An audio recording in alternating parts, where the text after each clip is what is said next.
Hello বন্ধুরা, আমরা কোথায় যে যাব ঠিক বুঝতে পারছি না। উদ্ভট বাহিনী, আমরা কি করব না করব কোনো প্রি প্ল্যান নাই। দেখি না কোথায় যাওয়া যায়, কি করা যায়। যেতে চান আপনারা? চলেন দেখি কোথায় যাওয়া যায় ফুল বাহিনী নিয়ে। আজকে স্বামীটারেও সাথে নিলাম, বললাম চলো একটু ঘুরে আসি। জোর জবরদস্তি, বাচ্চাটা দাড়ি শেভ করে নাই, চুল কাটে নাই, মুখে হাসিও নাই। চলেন না, ওরা জবরদস্তিতে কোথায় নিয়ে যাওয়া যায়। তাদের যা ভাবা তাই কাজ। আমরা সবাই বেরিয়ে পড়লাম। সবাই বলতে কি আসলে আমার পরিবার এবং বড়াপা বড়পার বাচ্চা দুইটা নিয়ে আমরা বেরিয়ে পড়লাম। আমি এবং বড়াপা আমরা যদি বাবার বাড়িতে থাকি তাহলে আমাদের নিত্যদিনের কাজ হয় বাচ্চাদের নিয়ে বাইরে যাওয়া, বাইরে ঘোরা, বাইরে ফেরা। মানে বাচ্চাদের চাহিদা পূরণ করতে করতে আমি এবং বড়পা ক্লান্ত হয়ে যাই। আমার বাচ্চাটা বড়পার কাছে বায়না করে, বড়পার ছেলে মেয়ে দুইটা আমার কাছে বায়না করে। এই হচ্ছে অবস্থা। আর যদি সেই সময় আয়নের বাবা থাকে তাহলে আয়নের বাবাকে পুরো কন্ট্রোল করতে হয় আফিফকে, কারণ আফিফ এত দুষ্টু। তো আজকে আমরা আসলে কোথায় যাব ঠিক বুঝতেও পারছি না যে কোথায় যাব। তারপরে আমরা গন্তব্যহীনভাবেই বেরিয়ে পড়লাম। বাসা থেকে বের হচ্ছি, হাঁটছি ফিরছি। এটা হচ্ছে আমার মামাতো ভাই সুজন। সে যে আমার কাছে কি আমার সন্তান তুল্য, সে আমার একেবারে কলিজার একটা টুকরা, যাকে ছাড়া আমি কখনো একটা দিন চিন্তাও করতে পারতাম না। যে সবসময় আমার নেওয়াটা ছিল, সারা দিন আমার পিছনে থাকতো, সারাক্ষণ আমার পিছনে লেগে থাকতো। তো মামি বলতো যে কি বলছো তুমি ওকে, তুমি বললে কথা শোনে, আমরা বললে কথা শোনে না। মানে ওর পড়াশোনার দায়িত্ব, ওর এসএসসি পাস আমার হাতে, ওর ইন্টারমিডিয়েটে প্রাইভেট পড়া আমার হাতে, সব কিছু আমার হাতে। তো কথা বলতে বলতে আমি বলছি সুজন এখন আমরা যাই ভাই, তুই যা। তো সুজনের সাথে আসলে পাশাপাশি আমাদের বাসা, তারপরেও কিন্তু দেখা একদমই হয় না বললেই চলে। তো আজকে কাকতালীয় ভাবে অনেকদিন পর দেখা হয়ে গেল।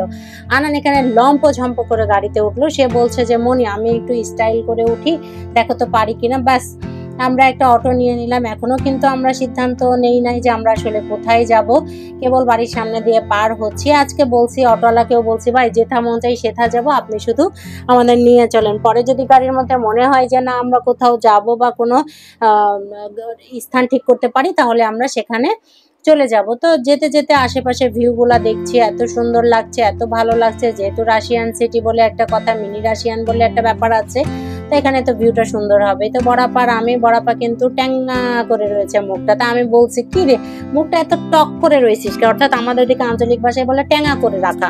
এরকম ট্যাঙ্গা করে রয়েছিস কে মুখটা। ও আবার হাসছে, আবার হাইও দেয় আপনাদেরকে এই কথা বলাতে। আনা নাফি দুই ভাই বোন এখন এরা বায়না করছে যে এরা এদের বিথি খালামণির বাসায় যাবে। বিথি খালামণির বাসায় ফোন না দিয়ে তো কারো বাসায় যাওয়া যায় না, যেহেতু দুপুরের পরই। তা আমরা বললাম যে ঠিক আছে চল একটু ফোন করে দেখি যে আসলে যাওয়া যায় কিনা।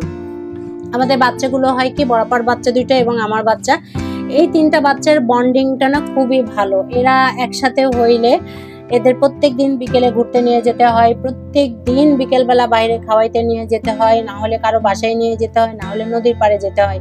তা আমিও চাই যে আসলে আয়ানের এই বন্ডিংটা আফিফ এবং আনানের সাথে থাকুক, কারণ খালাতো ভাই বোন বা মামাতো ভাই বোনদের মধ্যে আফিফ এবং আনানের সাথেই আমার ছেলের বন্ডিংটা অনেক ভালো এবং ওরাও আয়ানকে খুব আদর করে। আয়ানও ওদের ছাড়া কিছু বোঝে না, বা আরগুলো তো সবাই একা একা থাকতে পছন্দ করে, যার জন্য আফিফ এবং আনানের সাথে আমার ছেলের খুবই ভালো সম্পর্ক। তো আমিও চাই যে সারা জীবন এই বন্ডিংটা ওরা থাকুক। আর যারা আছে তারা একটু দূরে দূরে থাকে, অনেক সময় আসে না আমাদের সাথে, আর কি মিসম্যাচ হয়ে যায়। তো আমি আর বরপা তো সবসময় কথাবার্তা বলে যাই, যার জন্য বরপার সাথে আমার ব্যাপারটা সেটেল হয়ে যায়। তো বরপার আমি যাচ্ছি, এখানে কিন্তু গাড়ির মধ্যে আয়নের বাবাও আছে। বেচারা একদম চুপচাপ আছে, কোনো কথা বলছে না। এখন বরপা আমাকে বলছে যে কি রে বিথির বাসায় যাব, আমরা কি ফোন দিব, আমরা কি একটু জিজ্ঞেস করবো না যে আসলে আসছি কেন, ওরা বাসায় আছে কেন। দুধ কোনো ফোন দিতে হবে না, চল। মানে আমরা চিরকাল এরকম যে প্ল্যান করে যদি কোথাও বের হই সেখানে জীবনেও যাওয়া হয় না। তো হুট করে যদি কোথাও চলে যাই সেইখানে কিন্তু আমাদের যাওয়া হয়। সাপোজ আমি যদি প্ল্যান করি কালকে আমি এই জায়গায় যাব, আমার জিন্দেগিতেও যাওয়া হয় না, এখনো পর্যন্ত এই অবস্থা। তো কথা বলতে বলতে আমরা হাসি তামাশা গাড়ির মধ্যে মজা করতে করতে আমরা কিন্তু চলে এসেছি বিথির বাসার কাছাকাছি। এই যে আমরা এখন বিথির বাসার মধ্যে প্রবেশ করব। বিথির বাসায় এসে, এটা হচ্ছে বিথির হাজবেন্ড, এই যে বিথি বসে আছে। তো ওরা তো আমাদের দেখে একদম হতবাক হয়ে গেছে, কি ব্যাপার আপারা, আপনারা কোনো ফোন নাই, কোনো খবর নাই, হুট করে চলে এসেছেন। আমি বলছি ভাই আমরা তো এরকমই, তুই তো জানিসই। এখন ও আমার সাথে আমাকে চিরকালই ও কালিয়া সুন্দরী বলে ডাকে।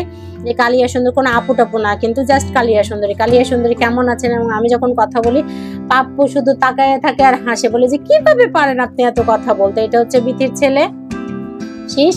তো শীষ অনেকটাই হচ্ছে দুষ্টু, অনেক দুষ্টু। সে কেউ গেলে একটু শান্ত স্বভাবের হয়ে থাকে। তো আমরা ওখানে খাওয়া দাওয়া করলাম। খাওয়া দাওয়ার সময়কার ক্লিপটা নিতে ভুলে গেছিলাম, কারণ যেহেতু বাচ্চারা খুব জ্বালাচ্ছিল সেই সময় ক্লিপটা নিতে পারি নাই, তাড়াহুড়ো করতেছিলাম। এই যে শীষ শীষ নাচানাচি করতেছে।